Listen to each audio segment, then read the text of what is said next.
درب الدلتا الثاني بعد الغزل والبلدية هي دمياط والزرع بكل تأكيد. هنا من على ضفاف النيل بين الأحمر والأزرق الأخوين الأشقين، هنا الزرع باسمها الكبير ودمياط بلونها الزاهي دائما هنا في سماء استاد الزرع. كورة من محمد جمال الكرتة، اسم ايضا انطلق في الموسم الماضي بين العديد من الاجهزه الفنيه، منها الكابتن ياسر الكناني مع المنصوره سابقا ومع الرجاء حاليا، ايضا جمال المقص في البلديه. اسماء كتيره وكبيره جدا اتكلمت عن اسم اللاعب رقم 5 محمد جمال الكرتة اللي بيسدد واحده يا ولد.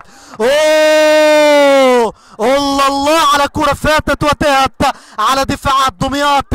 الكرتة يسدد اول كوره باخطر كوره على دفاعات دمياط.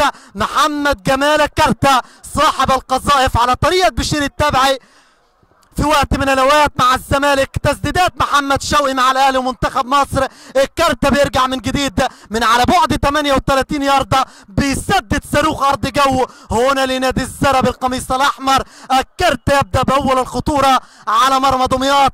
من جديد تاتي